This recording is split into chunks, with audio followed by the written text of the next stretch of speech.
akong ipaibalukan ninyo, bisan wala mo makakaplag sa gingharian sa Diyos, apan giandaman na sa Ginoo sa 884 ka bangko sa tibuok nga kalibutan. Ug ang giandam sa Diyos, bilyon ka mga tuliladas nga mga bulawan. O kanay giandam sa Diyos sa gingharian, kay wala man pangita sa mga tao.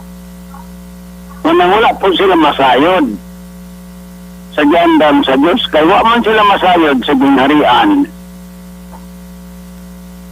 Ang saan pagkasayod nga sikta naman kanunay ang inyong gisulti, mga sikta man, di man ang gingharian sa Ginoo. Mga wala rin bagyan ang Diyos mag-ingon na makunhan yung pagpangita ka ng Iglesia ni Kristo o ka ng mga sikta tanan sa kalibutan, gingharian ang ipapangita. Nga nung ipapangita man ang gingharian, nagibuhat namin sa Diyos sa maadtong panahon dungan sa pagbuhat sa kalibutan sa tanang planeta. Tungod kay tapos magkasala siya daan, itago sa Diyos ang tanang lutang. Mga ang importante nga gitago sa Diyos mao ang gingharian. Busa man gani ipapangita kinsa may nangita ninyo. Wa man din nangita sa gingharian sa Diyos kay di man nini nakaplagan tungod kay sayop man ang inyong gibuhat. Kung kamo pa'y nakakaplag sa gingharian sa Diyos, alaot ang mga pobre. Kaya di na maluwas. Kamu lamang ang maluwas. Kaya kamo man ang nakakaplag sa gingharian sa Diyos. Muna nga salamat na lang nga wala mo makakaplag. Wa din mo makakaplag. Bisang pagnilit na lang sa gingharian sa Diyos. Wala mo makakaplag. Kay kamo pa'y nakakaplag, pasti lang anugona ang tanang kinabuhi sa tao na sumala ninyo dili maluwas. Baling pagka sinarabahis ng istorya. Mga wala ihatag ninyo ng gingharian, ako magahingan kaninyo ng tanan manisunod sa tanang sikta sa kalibutan, maluwas nini sila. Basta magminatarong lamang muli nga do sa Ginoo. Dili kay ngabil lamang, ngabil na magsulti kang Ginoo, apan wala sa inyong kasing-kasing. Ang pagbalik sa Ginoo kinahanglan sa ngabil o sa kasing-kasing.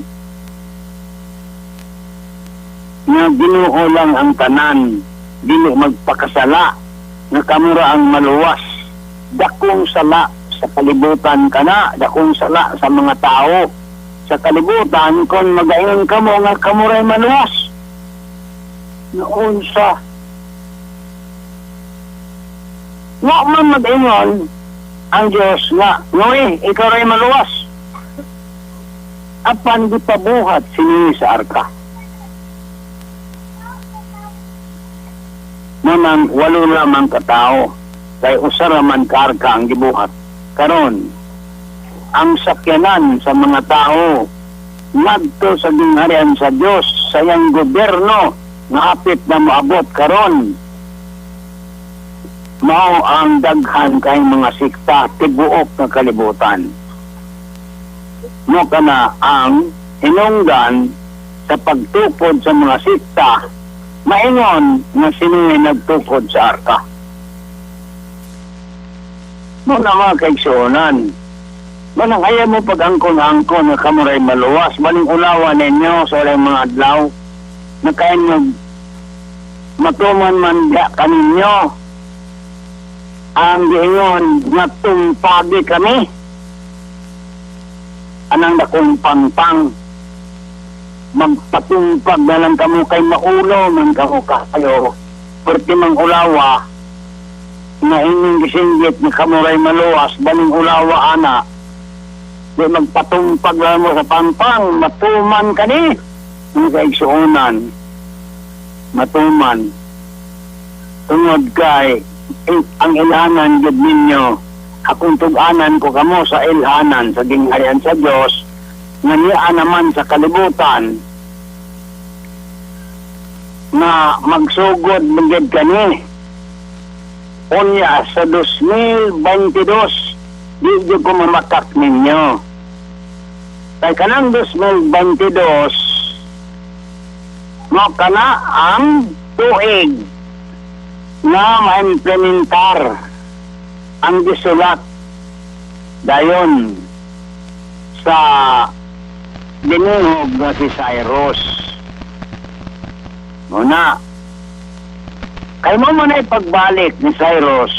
Na naman si Cyrus karon? Walang pupuntaan niyo si Cyrus. Kadtong nagsulat sa decree. Mon yung pangitaon. Kaniabot man si Cyrus sa 1982 sa 68 katuig gikan sa 1914. Kay mo kani ang istorya sa Ginoo. Pero ang dako lang sayo kay moro may maluwas ng iglesia ni Kristo, dili mo na mao. Dili. Kinanglan ang tanan na nisulod sa sikta, nag-aampo sa ngalan sa Diyos o nagabag-o sa iyang kaugalingon. Walay lahing dato sa kalibutan.